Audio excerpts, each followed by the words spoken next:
Hello everyone, welcome back. Question number 12 independent event से आज हम एक्सरसाइज 15.3 का क्वेश्चन नंबर 12 से स्टार्ट कर रहे हैं।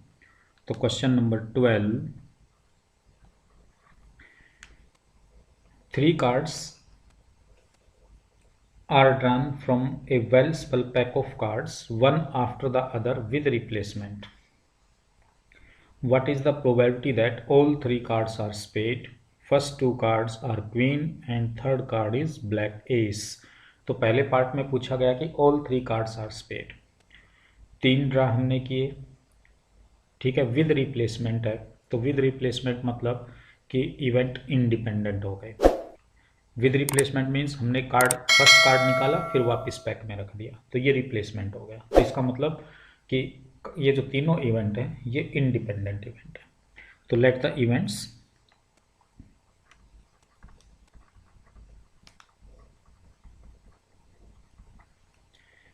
फर्स्ट इवेंट हम मानते हैं ए।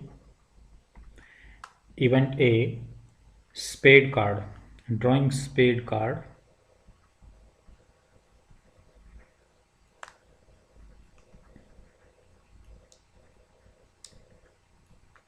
in first draw. B, drawing a spade card in second draw. C, drawing a spade card in third draw. The probability of event A, there are 13 spade cards, ठीक है, 13, total card है 52, 13/52, तो 1/4। ऐसे ही probability of event B 13/52, 1/4। Probability of event C 13/52, 1/4। Required probability P A intersection B intersection C, this is equal to P A into P B into PC, 1/4 into 1/4 into 1/4 is equal to 1/64. Okay. Second part, first two card are queen card and third card is black ace. So let the event A, a queen card, a queen card is drawn in first draw. Okay. B, a queen card is drawn in second draw. Okay. C is the event A, black ace is drawn in third draw. तो clearly यहां से हम देखें probability of event A, queen card. तो queen card कितने होते हैं? There are 4 queen cards in a pack of playing cards, तो 4 टोटल आउटकम्स 52, तो 1/13। Probability of event B, a queen card is drawn in second draw, तो ये भी आ जाएगा 4/52, क्योंकि इंडिपेंडेंट इवेंट्स है, फिर रिप्लेसमेंट है, फर्स्ट कार्ड निकाला वापस पैक में रख दिया, तो क्वीन कार्ड्स की संख्या पर कोई फर्क नहीं पड़ेगा, टोटल कार्ड्स पर भी कोई फर्क नहीं पड़ेगा, इसलिए प्रोबेबिलिटी ऑफ इवेंट बी 4/52। ऐसे ही प्रोबेबिलिटी ऑफ इवेंट सी, कौन सा कार्ड निकालना? ब्लैक एस, तो ब्लैक एस 2 होते हैं, 2 ब्लैक एस होते हैं और टोटल कार्ड्स हैं 52, तो ये 1/26 हो गया। तो required probability P A intersection B intersection C, तो P A into P B into P C, तो 1/13 इंटू 1/13 इंटू 1/26 मल्टीप्लाई करेंगे तो ये रिजल्ट हमें मिल जाएगा 1/4394। ओके। नाउ क्वेश्चन नंबर 13,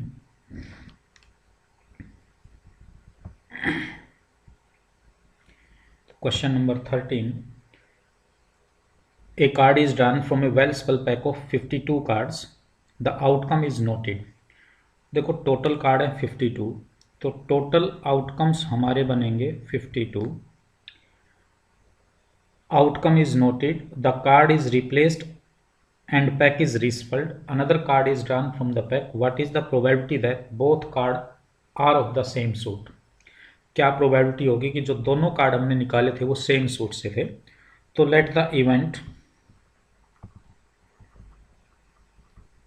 पहला इवेंट हम मान लेते हैं A card is drawn, A card is drawn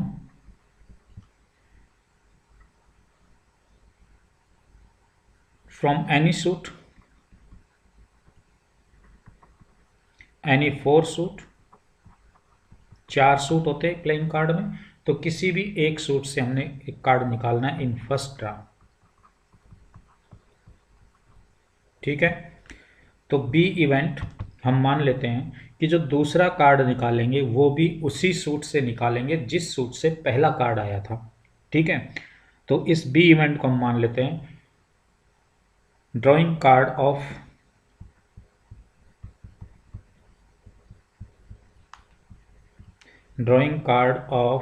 same suit,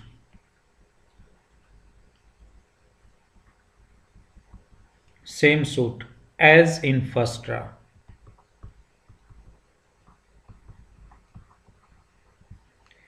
ठीक है, तो प्रोबेबिलिटी ऑफ इवेंट ए, देखिए पहला कार्ड किसी भी एक सूट से निकालना है, तो 4 सूट होते हैं तो कोई भी कार्ड हम प्लेइंग कार्ड से निकालेंगे तो किसी न किसी सूट का तो होगा.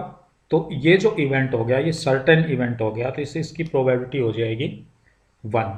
तो श्योर इवेंट है ये, क्योंकि आप प्लेइंग कार्ड से, पैक ऑफ कार्ड से कोई भी एक कार्ड निकालोगे तो किसी न किसी सूट का जरूर होगा, इसलिए ये जो इवेंट है ये श्योर इवेंट हो गया, इसलिए इसकी प्रोबेबिलिटी 1 होगी. अब प्रोबेबिलिटी ऑफ इवेंट बी, जिस सूट से पहला कार्ड निकला था उस सूट में 13 कार्ड होंगे, तो 13 कार्ड, टोटल कार्ड 52 है, तो प्रोबेबिलिटी क्या हो जाएगी 1/4. तो required probability P A intersection B, ये हो जाएगा P A into P B, क्योंकि इवेंट्स इंडिपेंडेंट हैं तो ये आ जाएगा 1/4. ठीक है, क्लियर. नाउ नेक्स्ट क्वेश्चन है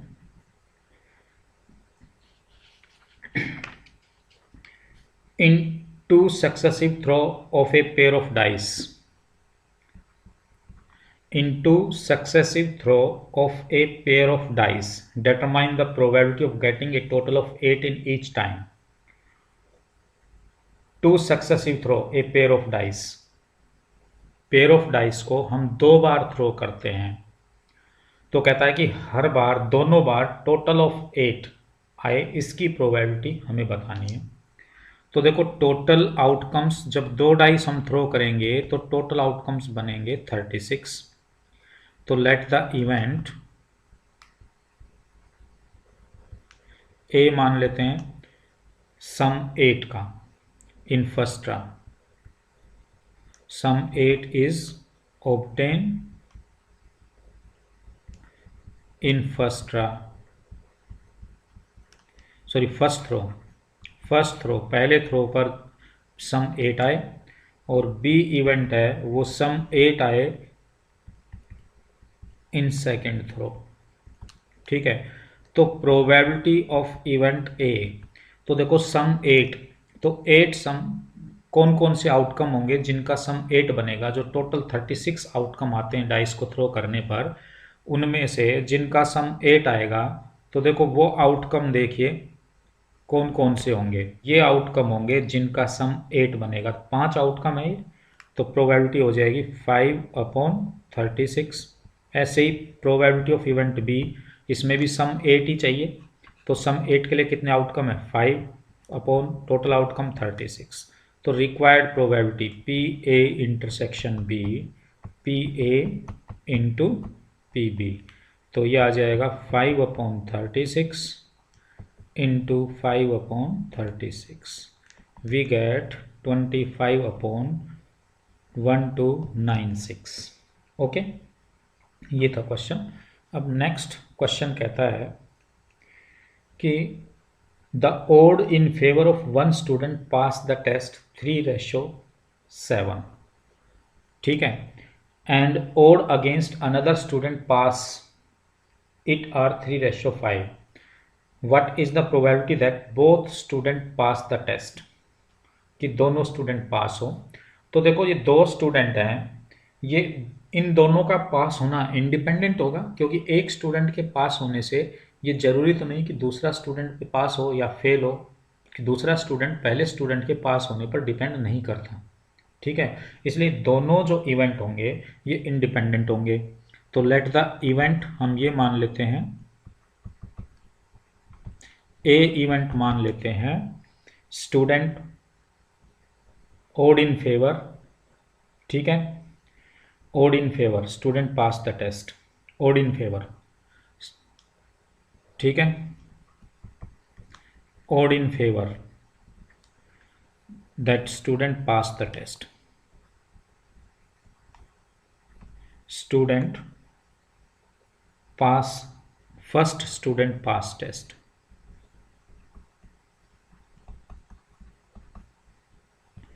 अच्छा बी इवेंट हम मान लेते हैं odd against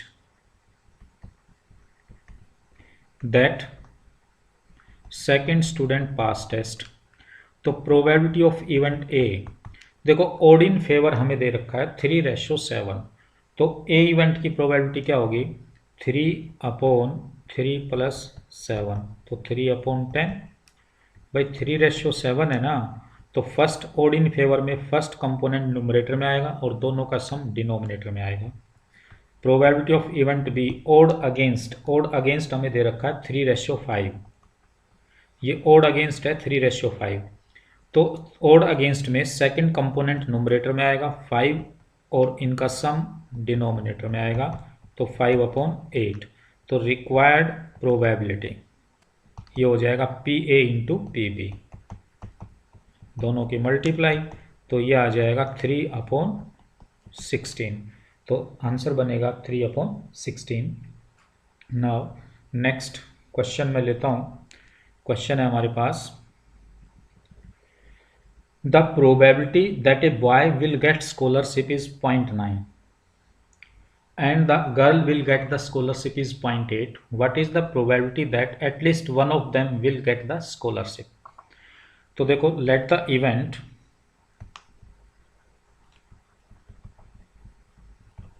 A,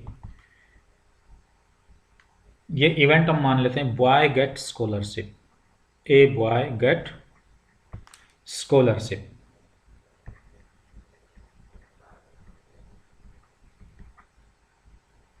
ठीक है, और बी इवेंट हम मान लेते हैं ए गर्ल गेट स्कॉलरशिप। तो probability of event a boy gate scholarship की प्रोबेबिलिटी है 0.9 और girl get the scholarship is 0.8। तो देखो P0 A निकालें तो 1 - 0.9 दिस इज 0.1, P0 B निकाल लें तो 1 - 0.8 0.2। तो पूछा गया है कि at least one of them will get scholarship, कि दोनों में से किसी एक को स्कॉलरशिप मिले, भाई दोनों में से किसी एक को स्कॉलरशिप मिले। तो देखो हम, तो रिक्वायर्ड प्रोबेबिलिटी क्या बनेगी, रिक्वायर्ड प्रोबेबिलिटी, देखो ए को स्कॉलरशिप मिल जाए लेकिन बी को स्कॉलरशिप ना मिले, या ये हो सकता है कि ए को स्कॉलरशिप ना मिले बी को स्कॉलरशिप मिल जाए। दो केस बनेंगे ना, ए को स्कॉलरशिप मिले बी को ना मिले, या फिर ये हो सकता है कि ए को ना मिले बी को मिल जाए, ठीक है। तो दोनों को हम ऐड कर दें तो देखिए टोटल प्रोबेबिलिटी आ जाएगी। तो ये इंडिपेंडेंट इवेंट है, तो PA × P0 B प्लस ये P0 A × PB।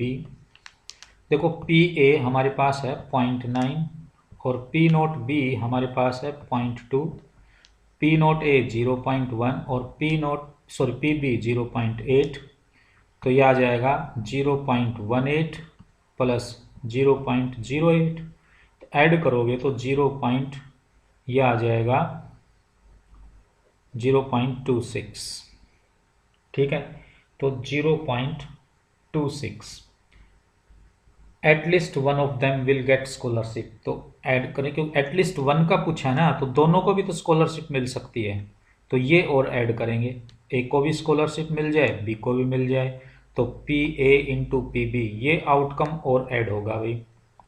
P A हमारे पास है 0.9 और पी बी हमारे पास है 0.8, तो ये बन जाएगा ये 72, ये और ऐड करें इसमें 0.72, तो ये आ जाएगा 0.98, ये इसका जवाब होगा। At least one of them will get the scholarship, तो क्या क्या पॉसिबिलिटी बन सकती है भाई, एक को स्कॉलरशिप मिले, बी को ना मिले, प्लस भाई एक को ना मिले बी को मिल जाए, या फिर हो सकता है दोनों को ही स्कॉलरशिप मिल जाए। या फिर इस क्वेश्चन को हम ऐसे सोल्व कर सकते हैं, देखो हम इस क्वेश्चन को ऐसे भी सोल्व कर सकते हैं कि दोनों में से किसी को भी स्कॉलरशिप ना मिले, क्योंकि नेट प्रोबेबिलिटी 1 होती है, तो 1 में से वो चांसेस हटा दें जिनमें दोनों को स्कॉलरशिप ना मिले, तो ना तो स्कॉलरशिप ए को मिले और ना स्कॉलरशिप बी को मिले, तो वो हम पहले प्रोबेबिलिटी निकाल लेते हैं। तो नन विल गेट स्कॉलरशिप, तो probability that none of them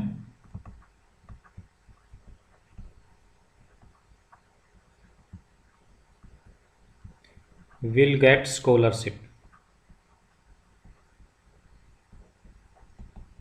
दोनों में से किसी को स्कॉलरशिप ना मिले, तो ये बनेगा पी नोट ए इंटू पी नोट बी, तो पी नोट ए आ गया 0.1 और पी नोट बी आ गया 0.2, तो ये आ गया 0.02, तो रिक्वायर्ड प्रोबेबिलिटी एटलीस्ट 1 की पूछी है, तो 1 माइनस पी नोट ए नोट बी, तो ये आप घटा दें, तो 0.02 हम घटा दें, तो ये आ जाएगा 0.98, तो ये एटलीस्ट 1 विल गेट प्रोबेबिलिटी, ये आ जाएगा आपके पास। तो इस क्वेश्चन को हम इस वे से भी कर सकते हैं, ठीक है।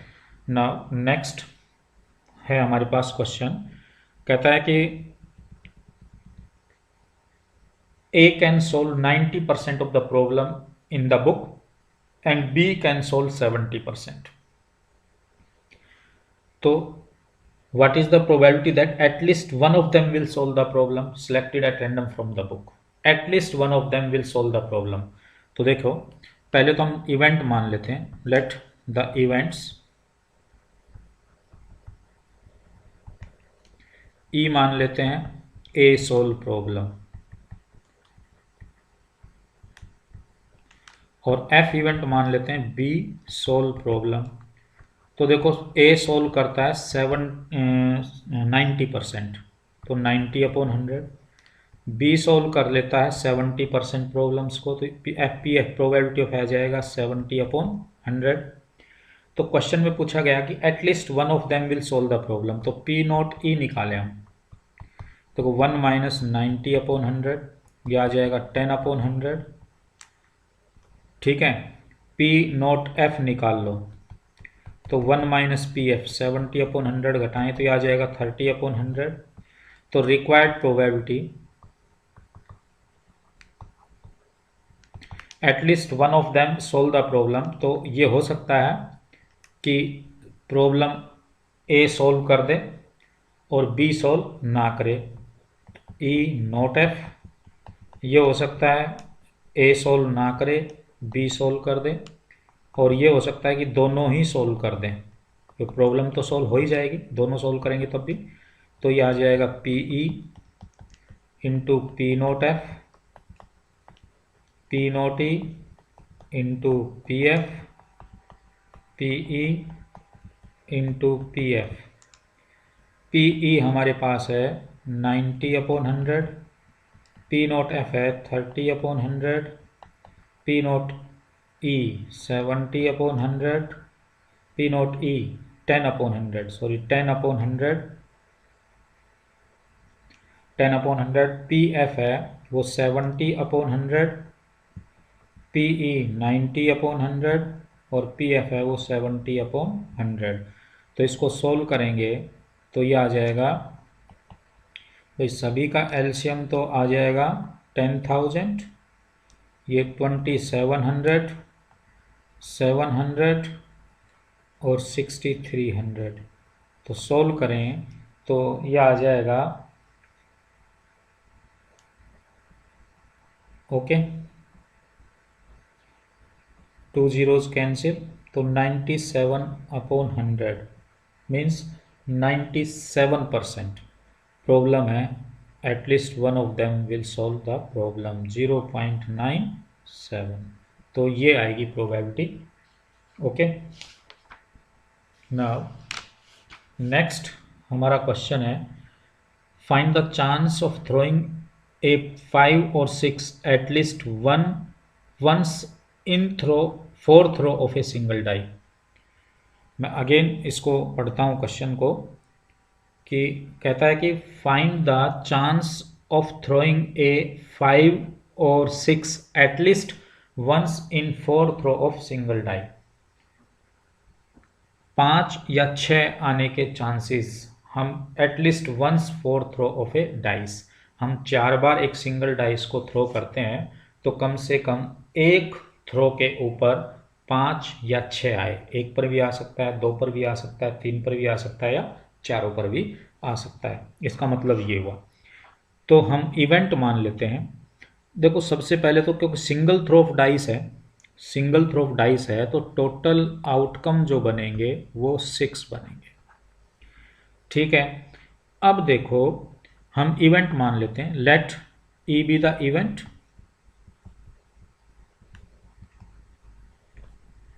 of getting E be the event of getting 5 और 6, 5 और 6। तो देखो इसकी जो प्रोबेबिलिटी आएगी जब हम एक सिंगल टॉस करेंगे डाइस की, तो उसमें 5 या 6 आने की, तो 5 या 6 दो आउटकम आएंगे, तो फेवरेबल आउटकम हो गए 2 और टोटल आउटकम है 6, तो 1/3। ठीक है, पी नॉट ई 5 या 6 ना आए, तो 5 और 6 न आने की प्रोबेबिलिटी 1 में से लेस कर दोगे इसको, तो ये आ जाएगा 2/3।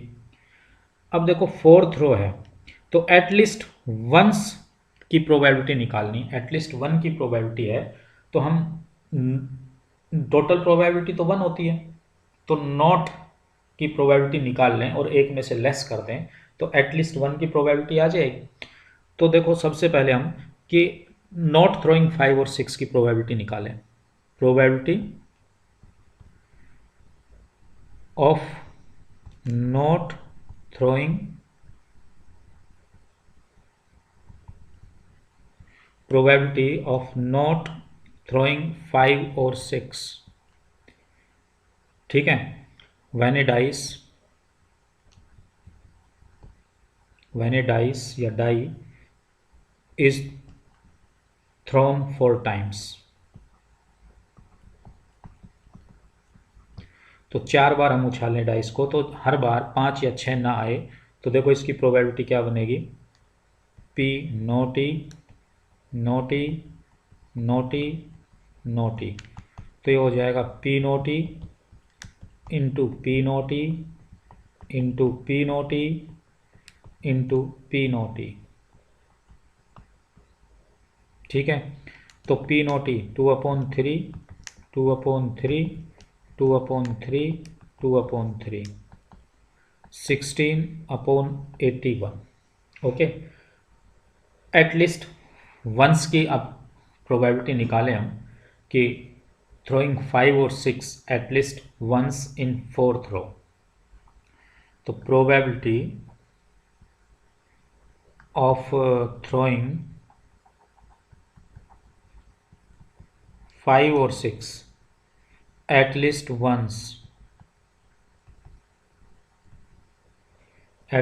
वंस इन 4 थ्रो, तो एक में से घटा दें नोट की प्रोबेबिलिटी, नोटी नोटी नोटी ये नोटी, तो 1 - 16/81 वी गेट 65/81। तो ये इसका आंसर बनेगा। ठीक है।